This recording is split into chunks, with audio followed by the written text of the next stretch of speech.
All right. Hey, everybody. Welcome. Happy New Year. I feel like it's been ages. I think it's been a month since my last broadcast, and I hope everyone had a great holiday, great New Year, and, hope everyone is off to a great start for this new year. And, we're all going to cross our fingers about this new year. We don't even have to get into all that. But anyway, it's great to see you all here. Terry, welcome. Zach, Mel, Patrick, Sunday, Drew, Miguel. Hey, Jason. Hey, Miguel, Master Andy, thank you. I appreciate that. It's maybe slightly overstated, but that's very generous of you. Thank you. Hey, Maria, how are you? Roxy, what's happening? Thank you for being here from so far away. Rob, how are you? Happy New America. Rob's in the gym. Good man. Good man. That's strong stuff. I'm there a lot myself. Well, lots of folks here. Michelle, Carrie. Hey, Amidicio from Italy. My friend, how are you? Myron. What's up, Myron? Great to see you. Myron Walden, great saxophone player. Joseph, how are you? Hey, Richard. Richard, come on, man. I thought you were working. I thought you had to go to sleep. Richard's over in the UK. He's up in the middle of the night again. Good man. Stephanie, Rhonda, John, Leonard, how are you? Okay, there's a whole bunch of folks here. So I'm going to say hello to all of you. Virtually. The rest of the list, it's hey Wanda that's rolling in, but our special guest tonight is generous with his time, so I want to get right into that and right into the interview. And this gentleman is a significant musician. He's a significant presence in the contemporary jazz saxophone scene and has been for a very long time. It's an honor to have him here. What I'd like to do is kind of populate the airspace with his vibe. So before we welcome him into the live space, I'm going to spin something from his new release. And Gerald Albright, of course, is who I'm talking about. And his new EP is called G Stream. The single from that EP is called Better Days Ahead. It has been tearing up the charts recently. Just spent 4 weeks at #1 on Billboard. It's way up there, way up high. I've got some new music out. I'm doing pretty well, but I'm waving to Gerald. Hello, Gerald. Way up there. Anyway, let me pivot. Let's check this out. It's a great track, and we'll take a listen to this, get the vibe going, and then we'll welcome Gerald into the space. All right. So see you in a second.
Mm. That is bad. I love those up and down grooves. It's just that straight 4. I always want to write something like that, and it comes out, doesn't come out like that. That is awesome. Anyway, so that's Gerald's new single, which, as I mentioned, is just crushing it at the charts. And before I welcome him into the airspace, I want to tell a little story. In the contemporary jazz atmosphere, we all know each other, and a lot of us kind of will talk about each other, in terms of first names, right? So, who's on the festival? Who's on the festival jam session? Eric is going to be there.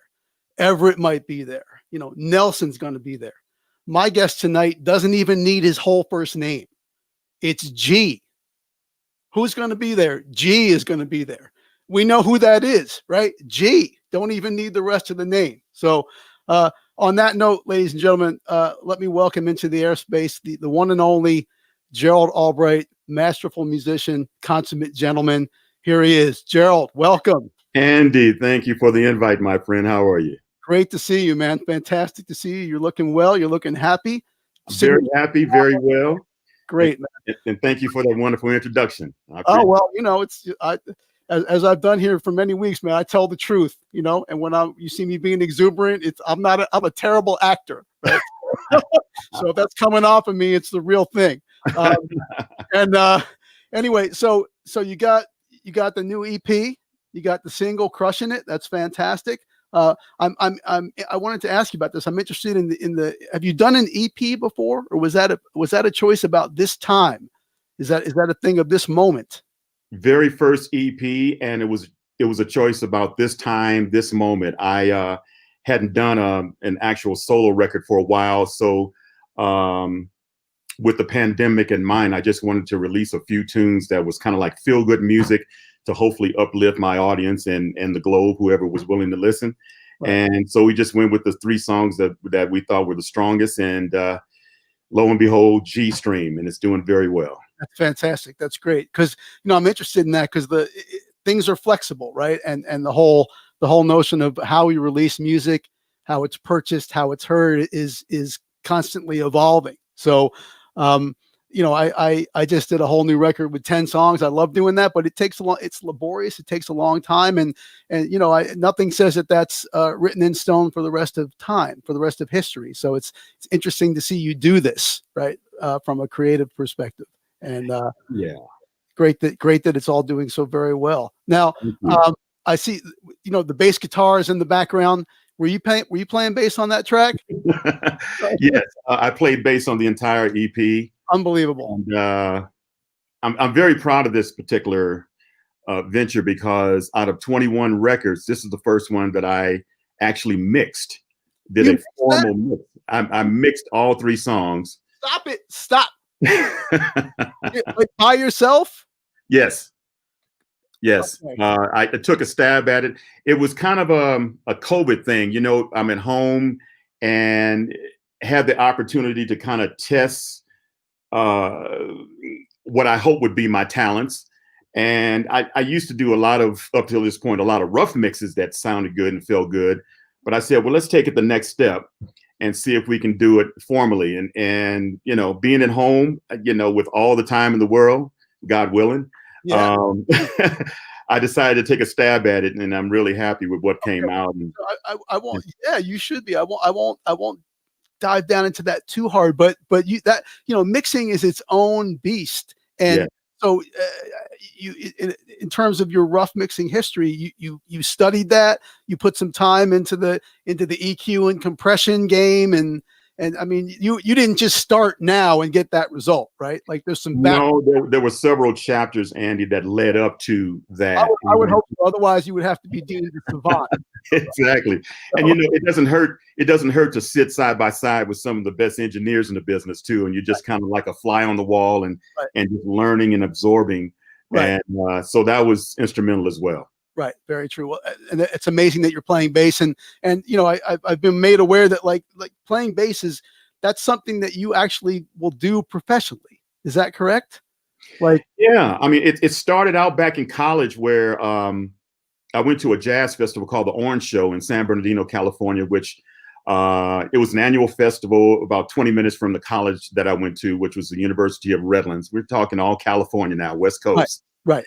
And back in the 70s, the Brothers Johnson had their heyday, Strawberry Letter, 23, Stomp, all those great songs. And so they were headlining this jazz festival, and I'm sitting literally front row center. I had really good seats. And about halfway through the show, Louis Johnson, God rest his soul, steps front and center and does this incredible bass solo and made my mouth drop. And I had never even entertained learning the bass prior to that. And I was just like, oh my God, I want to learn that instrument. And so a couple of days later, learned it in a couple of days. No, I'm sorry. Go ahead. Yeah, I wish it was that easy. But a couple of days later on campus, I hit up one of my dear friends who was also in the music department. His name's John Jorgensen, the son of, at the time, the head of the music department at that time, James Jorgensen. And John was, and probably still is, an instrument collector. And I just asked him off the cuff, I said, hey man, do you have a bass laying around at home that nobody's using? He says, I sure do. And all of a sudden he gives me this old hollow body Hofner bass that is similar to the one that Paul McCartney used with the Beatles. And I sat in my dorm room and started self-teaching myself, learning scales and listening to all the bass players, trying to get inspired. And then shortly after that, I was good enough to play in a little band around the college area to, get extra money for books and whatever else. And it just slowly but surely became a part of my arsenal. Amazing. And so now people are calling me for bass sessions now, which is a blessing. That's incredible. So if I were to hit you up next time I make a record, if I were to hit you up for bass, it's possible that you would say yes. Man, my bass is tuned up for you 24/7. All right, cool. There we go. I love it. So, hey, I like to ask people about how they got started, but in your case, I'm going to pivot and tell a little story, if I could, which is related to that. So, ladies and gentlemen, I've been aware of Gerald for a long time, of course, but I was actually aware of Gerald way before I was aware of Gerald. And here's what I mean by that: 1982, right, summertime. My high school band director had moonlighted during the summer running a swimming pool in West Philly. And he hired me a couple summers, and I went out there and I worked around the pool and, did whatever, a little bit of lifeguarding. But it's the summer of 1982. I'm at the pool. I'm doing my thing. And this joint comes on the radio right here.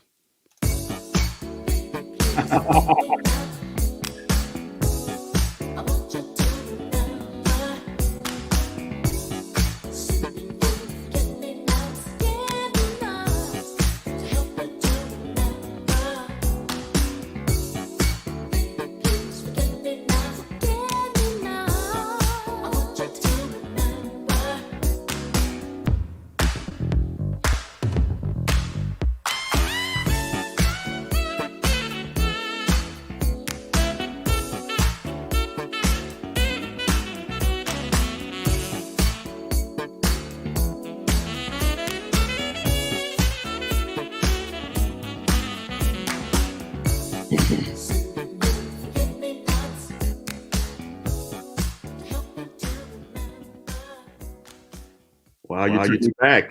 Okay, so I'm sitting there doing my thing. I'm saying that joint comes on the radio, and I was like, hold up, what's up?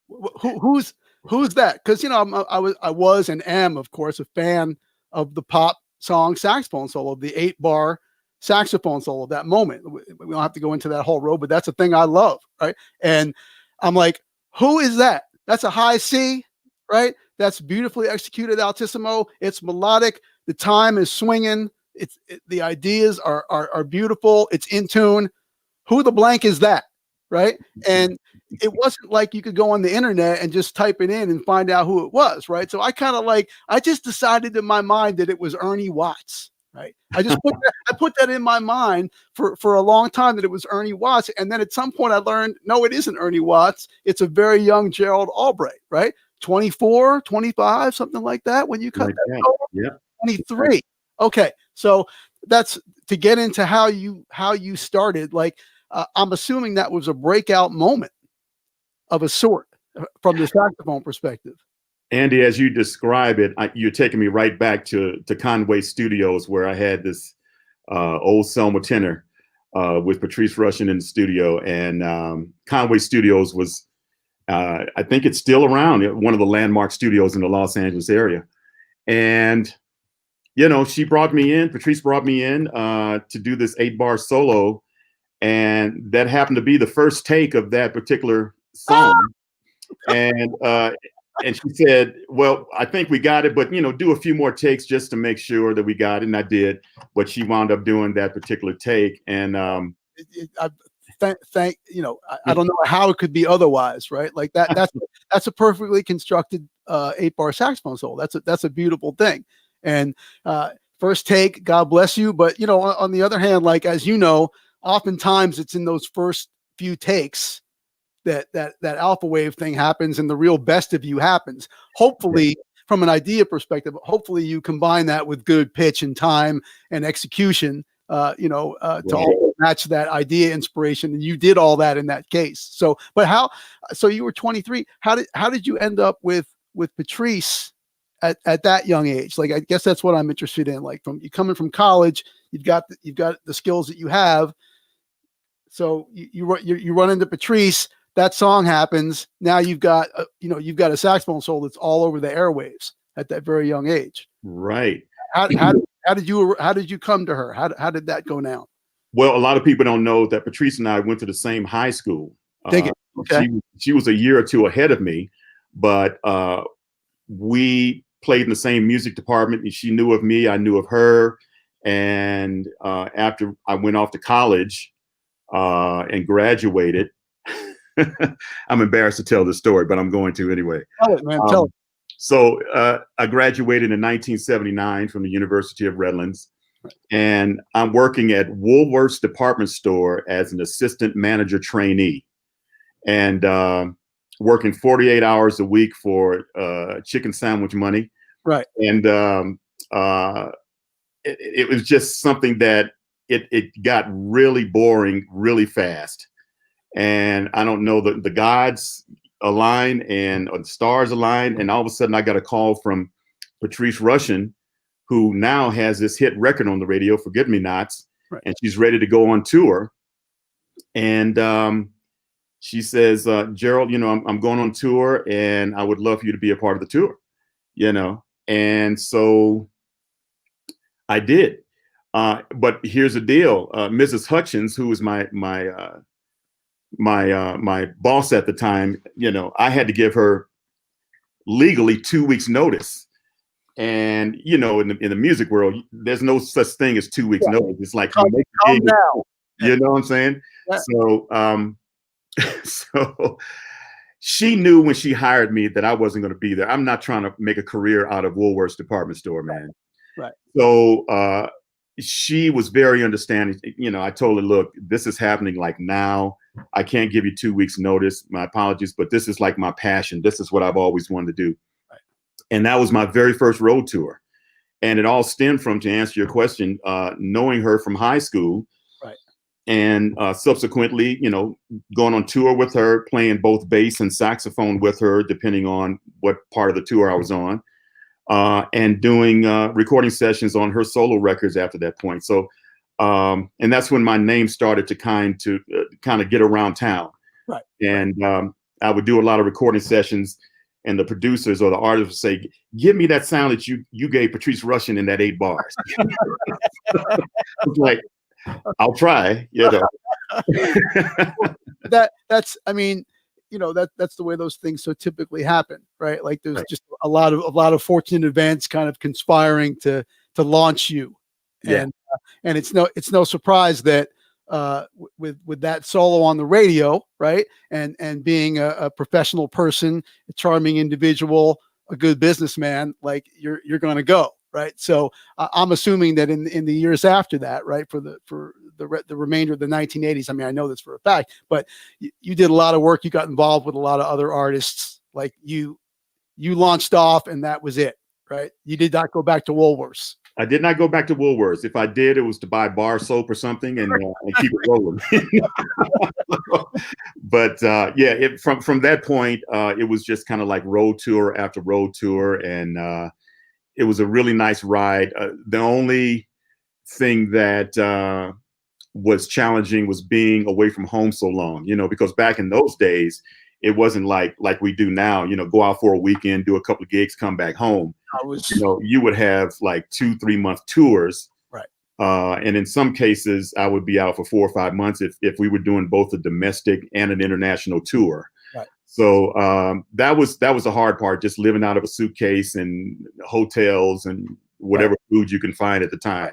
Right. But as you and I both know, the time to do those kind of things is when you're young. Yeah. So some of the things that I've done, if they were offered to me now, almost no matter what the money. I mean, well, everything has its price, but I'd be much less. There is a number, right? It has to be, right. But I'd be much less inclined to go do a Rolling Stones tour like I did 25 years ago and be gone for 3 months, come home for a week and a half, be gone for 2 months, come home for 2 weeks, be gone for 3 months, like that. That's a young man's game. So yeah. It's a good news to get that done while you're young, so to speak. So, hey man, so should we check something else out from G-Stream? And we've got. Let's do it. Absolutely. Yeah. I know the people like to hear us chat, but they also like to hear some music. So, ladies and gentlemen, I'm going to spin another track from Gerald's EP, G-Stream. This is a cut entitled "Hope." Do you want to intro this for us, Gerald, at all? Yeah, this is another song that I wrote and produced and mixed. Hey, here we go. And it's once again pandemic inspired. Hope is what we all want right now. I mean, obviously we have a new chapter politically, and a new regime that's going to work immediately on what we're trying to get solved, and so hope is that theme song for me, at least, that will hopefully be kind of an anthem for subsequent chapters of positivity. So that's a beautiful sentiment. Okay, ladies and gentlemen, here is Hope from Gerald.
Woo! Oh my goodness. Oh, it's so beautiful to hear, man. And I mean, all the saxophone arranging, the flutes, everything, all you. Yes. Uh, Yeah, everything. so great, man. I have to say though that one of my favorite keyboardists did a keyboard arrangement. His name is Chris Big Dog Davis. yeah, of course. Yeah, and he also tours with me. Yeah, he tours with me. So I never try to leave home without him, man. He spoils me every time he plays. Yeah, He's a very good musician. I've phenomenal. been Yes. on jam stages with him, and he's clearly a fully educated, powerful individual. So Absolutely. good Yes. guy to have around. I mean, it's such a beautifully produced record, and I mean, arrangement. I was going to say on the first track, "Better Days Ahead." I love when a tune is fully articulated, and then later on in the arrangement, there's like a new introduction, right? And then we were introduced to that minor third ascendancy thing on not this tune, but I'm talking about on "Better Days Ahead." That Sure. bridge, and then it kind of goes out on that basis, refers to the material from the bulk of the song. But it's I love when arrangements, what I mean, when they kind of introduce a whole new palette, so to speak, harmonic idea and palette later in the song, right? And done in a way that's integrated. It's really beautiful to hear this arrangement work on this material. So congratulations on that, man. Well, thank you, Andy. I'm sure in your songwriting and the way you approach the horn, we're just trying to tell a story, and sometimes it takes those additional palettes to complete the story. A palette is really a chapter of a book. Right. And so, we like to shift gears sometimes to bring that element of surprise to the listener, and they go, "Oh, okay, wasn't expecting that." So. But that's a sign. I mean, it's a sign of expertise and a sign of maturity, because I don't know about you, but at least when I was younger, sometimes you can fool yourself that the power of the initial idea is so compelling that you think you can just run that for 5 minutes, right? With little bit changes and little, nods to the idea of some variety, but really you're just running that idea for 5 minutes, and it's actually not good enough, right? Yeah. You have to work hard to really have the story evolve, and every 8 bars or every period of time in the arrangement, be interesting and create new interest and involve the listener for the full duration of the 5 minutes. That's not an easy thing to do. And both of those tracks that we just heard completely do that. So, thank you so much. I also love hearing, your articulation style is so specific, right, to you, and so it's so clear, right, and specific is the best word I can use for it. And the way you approach altissimo and the way those notes come out of your horn is you, right? There's a you thing about that. So, do you have any thoughts about that? I mean, is that come from equipment? Is it come from your influences? I mean, that's a great question. Well, initially it started out as influences in terms of clarity of sound and the percussive nature in the approach to the horn. I first listened to Maceo Parker from the James Brown Band, one of the finest sounds on alto that I had heard at a very young age. I started playing saxophone when I was about 9 years old, and my older brother had virtually every James Brown record that he could put his hands on at the time. So I'm living and breathing in the household JB all the time, and things too. Yeah, exactly. So, and I'm hearing this saxophone pop out on every other song, and he's saying Maceo, and here comes this clear alto saxophone, and so I was truly inspired, and that was kind of like my blueprint initially.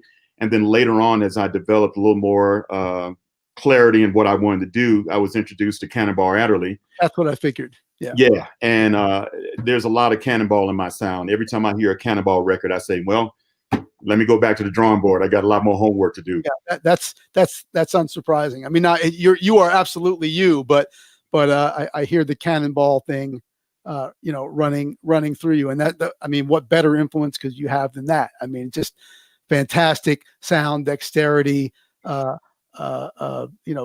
clarity of sound, clarity of technique. So that's unsurprising. But absolutely. So Maceo and Cannonball were your guys. And if you had to narrow it down to 2 people, would that be fair to say it's those 2? They would be my musical bookends. Right. Macy on one side, Cannonball on the other, and along the saxophone path, of course, Grover, Ronnie Laws, Right.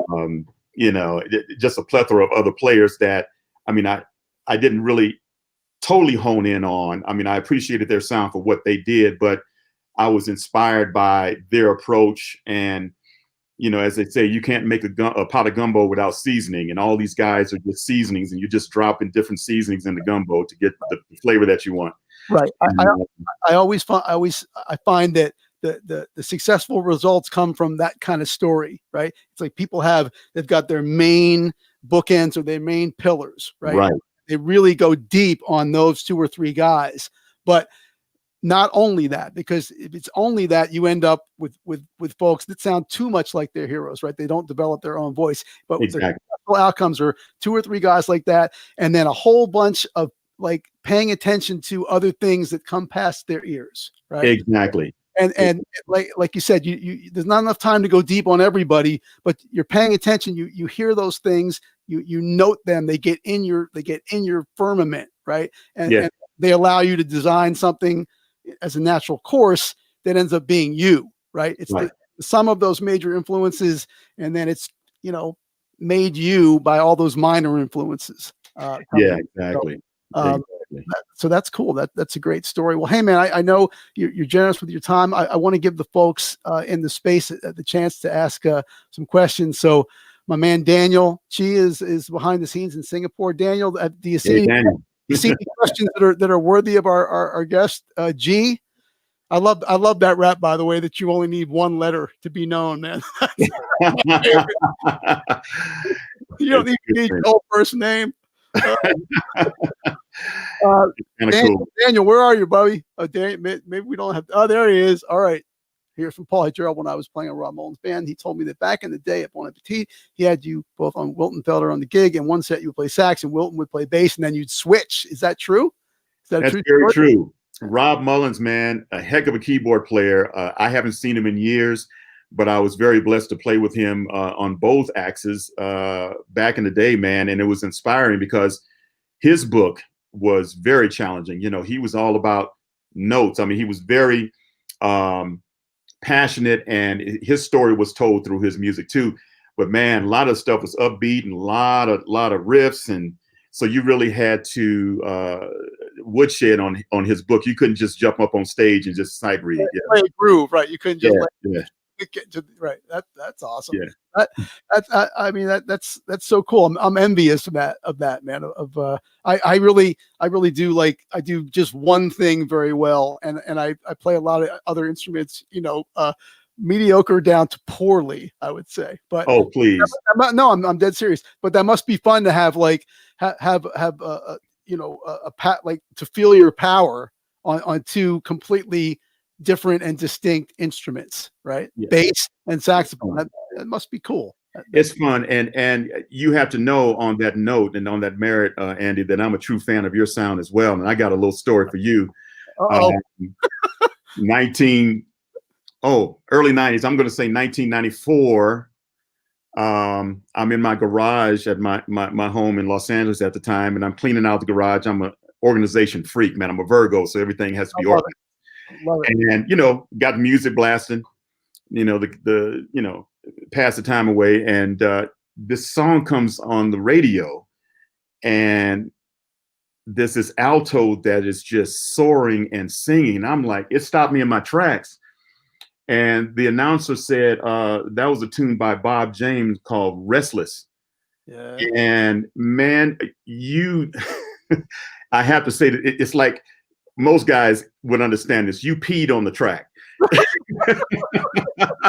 It was just a wonderful story that you told, man. Your sound and the authority that you brought to that.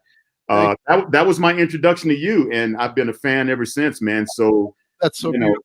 Thank you. I applaud you for what you do, buddy.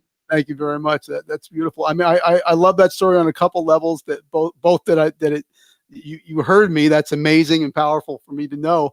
But also that, and you would that, so many people thought that was David Sanborn, and that would never happen in your case because you know those infinitesimal little differences that it couldn't be David Sanborn. But Right.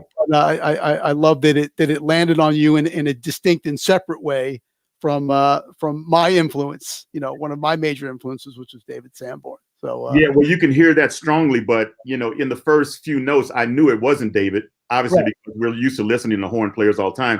Right. And there was something about the way that you embellished certain melodies. I said, no, it's not David. There's an influence there, but there's another guy on the scene, Right. and it happened to be you. Yeah.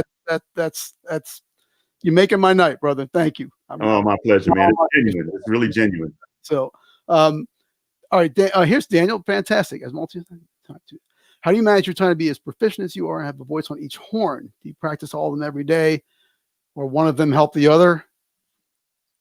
Well, practice is a broad term for me. I don't look at practice just being in four walls, you know, with a mic stand or a music stand and some music and a horn.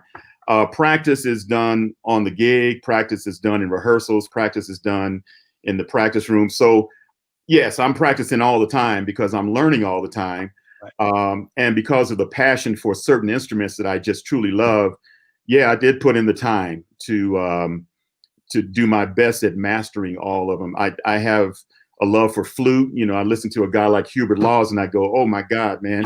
Oh. You know, you know, that fear of flautists, you know. So, but you know, I do the best I can on everything, and I'm sure you can attest to this, Andy. You know, we're professional musicians, but we're always students.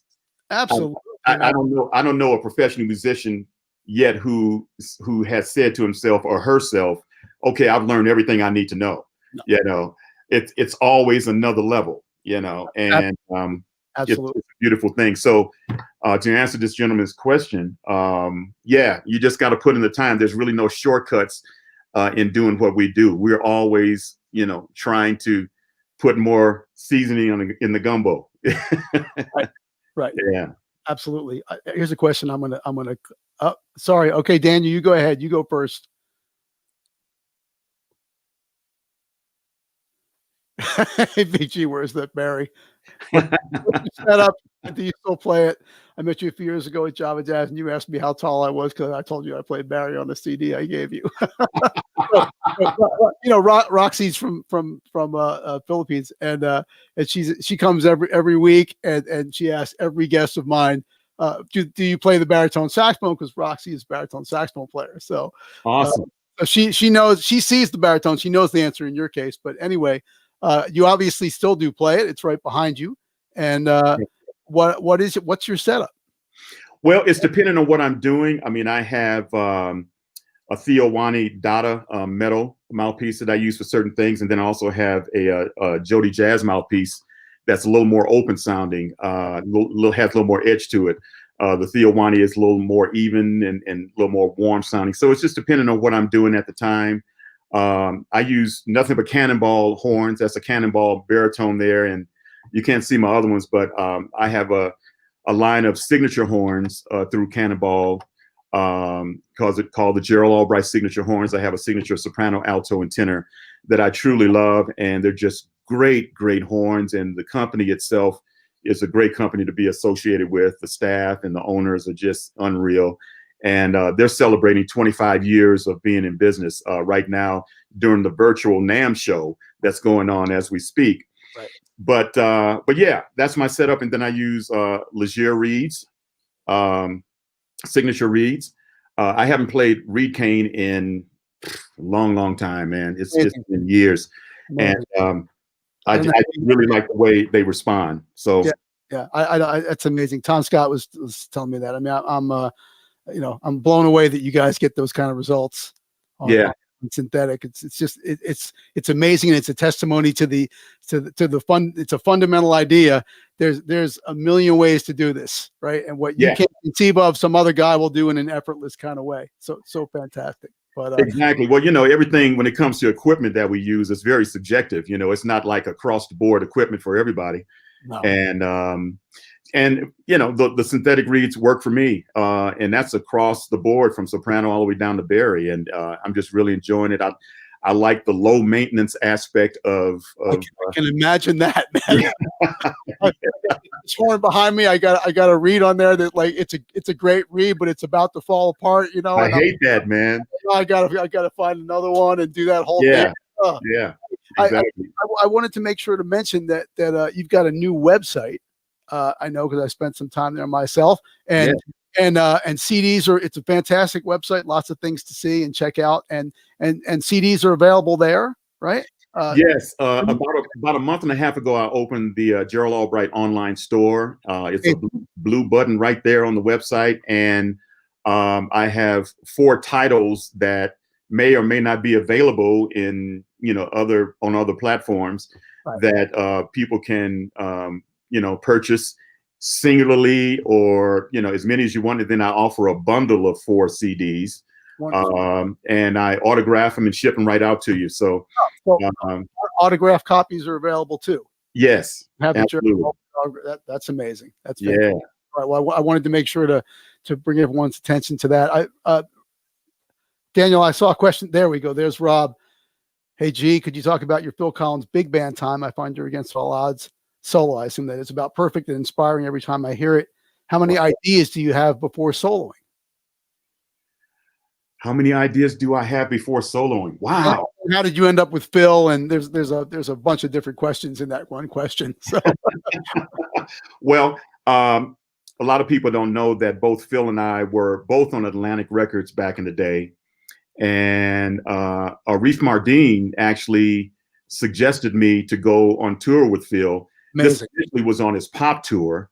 And so I did an extensive tour with Phil Collins and absolutely loved it, man. Phil is just such a charm to work with, man.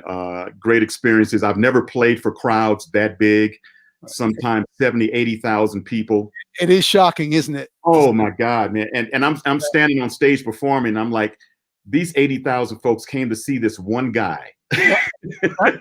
That's power right there, man. To witness that. And you look out and you can see like the first 4,000 people, and then it just turns into like you can't see faces anymore. You just it's just a wash of human exactly. beings, right? Exactly. You can't even see the end of the crowd. You can imagine 80,000 people, but that was the way the big band thing came about. It was a dream of Phil to just play drums in a big band. And as opposed to being out front on the mic. And so he put together a band, and he asked me and the wonderful songstress Olita Adams to be the guest artist in the big band. Wow. And so we did an extensive tour, both domestically and internationally. And it was just a blast, man.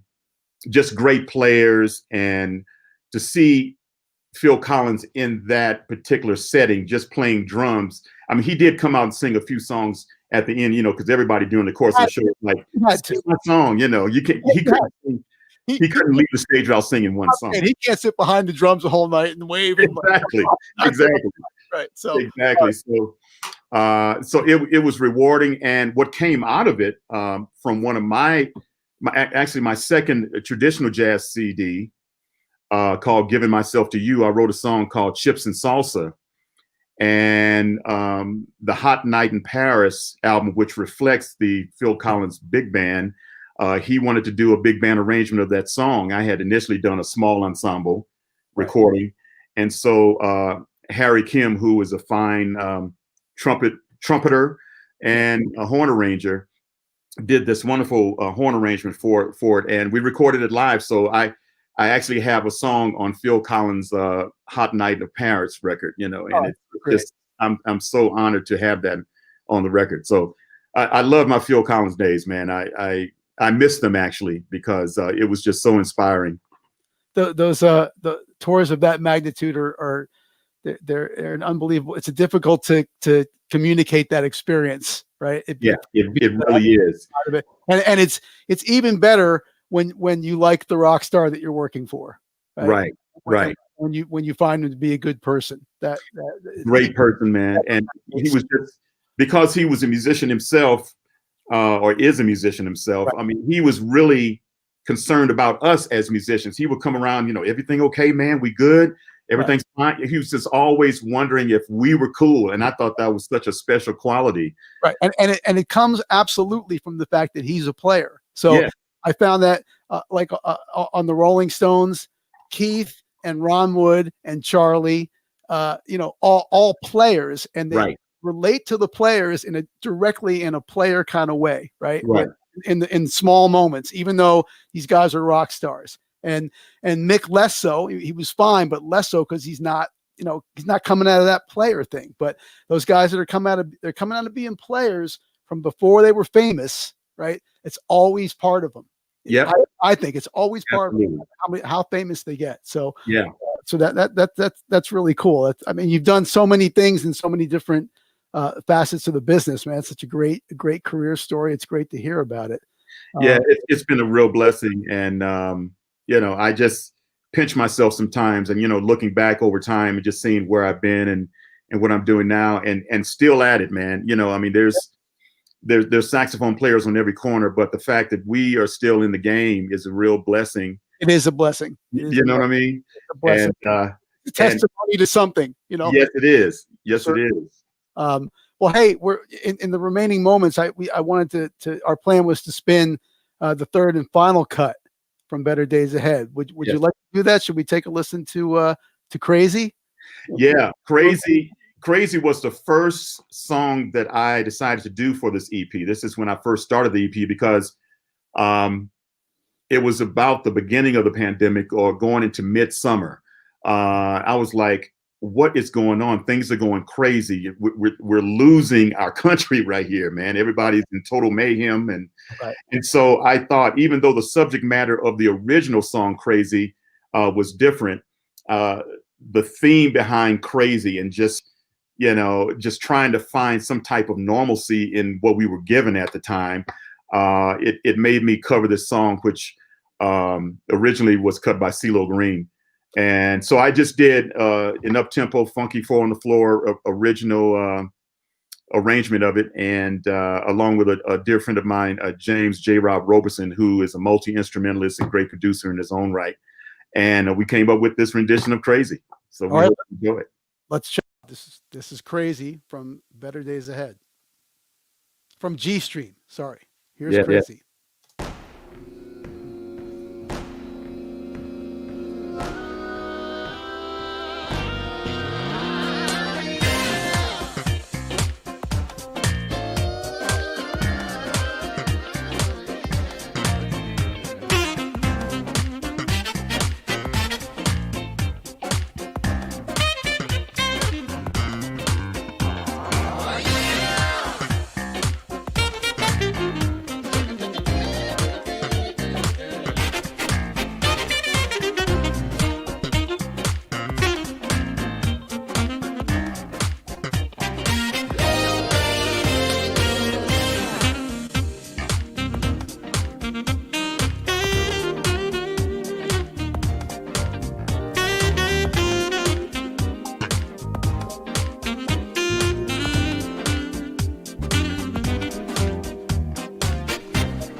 That's so good. That's such good record making. You know, Thank you, man. Thank you. That was fun to do. so much attention to detail and so so many ideas, the interplay of the solo voice and the section.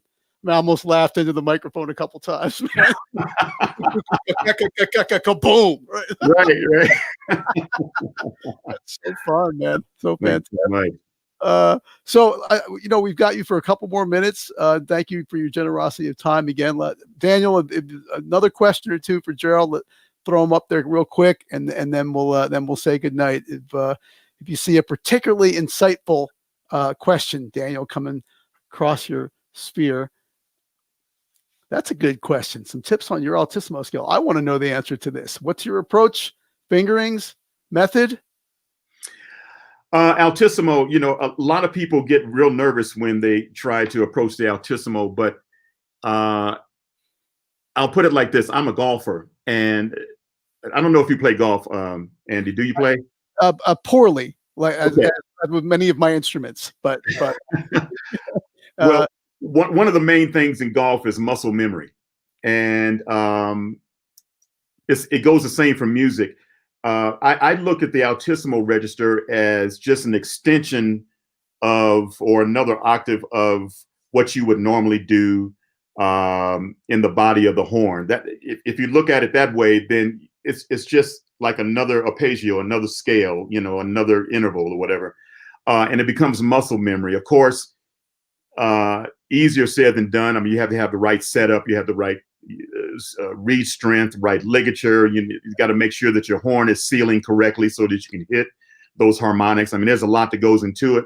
Right. But just like the body of the horn, it's scales, it's octaves, it's arpeggios, it's whatever you learn inside the horn, just take it up one more octave. But the main thing for me in terms of actual muscle memory is the octave thing. You start from, let's say, a low B flat, third line B flat, top of the staff B flat, and then go all the way up, and then do that chromatically. And then your brain will go, okay, this is how much pressure I need to get that note out nice and clean and consistent. And it's repetition. You just keep doing it until your brain says, okay, I know what to do with that particular note now. Right. And you'll tell me if you feel the same way about this as I do. But in concert with your comment about the body of the horn, to the extent that you can keep things similar here, right, in your throat and in your embouchure and the way you deliver air up in that final octave, and not feel like you've got to like pinch or tighten and all that. Exactly. Obviously, some things have to change in small ways. It's not like it's exactly the same, but to the extent you can have the same ethic, right? Yeah. Of the way you deliver air and the way you hold the mouthpiece and the way you hold your throat, I think that aids in that success, right? That's a plus. I think that's a great point, Andy. And also, I can suggest to the gentleman that asked the question, go to YouTube and really research Eddie Harris videos. If you look at Eddie Harris and if you listen to what he's doing, as I remember, he's using a hard rubber. You remember the old Selmer E? Yeah. The actual mouthpiece that came with the horn back in the day. I think that's what he's using. But when you look at his embouchure, he's not, at least visually, you can't see him changing the thing. Right. Everything stays the same. Right. So you make a good point. It's really very minute adjustments in order to reach those harmonics in the altissimo. Right. You want to keep things as free blowing as they can be. You want to allow the reed to vibrate. You want to allow the mouthpiece chamber to operate in the same way that it does in the body of the horn. You don't want to feel like because you're going up high, you have to constrict everything, right? Like the natural physical response that students have. So exactly. Well, that's a great last question and a great answer and a great point. And Desiree, thank you for your help with the show. Great to see you here. Hey, Desiree, yes. And on that note, hey John, how are you, my friend? Hey John. That's the last time we actually saw each other in person, Gerald. I think was it Berks Jazz Festival. Yeah, I'm ready for Berks Jazz 2021. Man, let's do it. Oh boy, absolutely. Let's do it. Let's get out there, people. Everybody cross their fingers. So On that note, Gerald, I want to thank you for your time. It's been a pleasure having you here. You're so gracious to come on the show and hang with us a bit. And everyone at home, a virtual clap for our special guest, Gerald Albright, who thanks to everybody for tuning in. And Andy, thank you for such a fun hour. I appreciate you, my friend, on many, many levels. And just in terms of folks wanting to contact me, go to GeraldAlbright.com. You'll find all of my social media there. It's like a one-stop shop. You'll find my online store there. If you want to purchase CDs, I'll autograph them, send them right out to you. So anything you want to know about G, that's it. That's where you go. Yeah, go to GeraldAlbright.com and you got to get G.com. You got to get that domain. Oh, let's see if it's available. Sorry, but anyway, I'm sorry to interrupt, but no problem, man. I love this past hour, man, and I can't wait to see you in person, my friend. Let's get the COVID out of the equation so we can get our groove on. Okay? Yes, sir. That sounds beautiful. So, Gerald, thank you again, everyone. Please thank Gerald Albright and check out his website, check out his music. Fantastic musician and consummate gentleman, as I mentioned at the beginning of the hour. Daniel, take Gerald on out of here so he can get himself some dinner. And I'll keep hanging for a bit. All right, Gerald, we'll see you soon. Thank you for being here. My pleasure. Take care. Thank you. Cool, everyone. That's amazing. That's I feel truly blessed to have had people like Gerald Albright in my space. It's just amazing. And on that front, I wanted to mention, like, I'm going to keep on with the show. It won't be an every week thing like it was in the fall. I mean, mainly because I want to keep lining up the people that I want to go after, the guests that I want to go after, and that can take some time in some cases, and read into everything about that. But I will certainly let you all know when the next show is coming up. I'm working on a couple. If I can accomplish the guests that I'm working on, it will be truly amazing. And one in particular, I may have to quit after the show I do with him if I'm successful in getting this gentleman on the show. But I'm going to tease that out like that and leave it there. So I will be certain to let everyone know what the future of the broadcast is. But once again, thank you all for being here. It's amazing and a blessing to have so many people tuning in.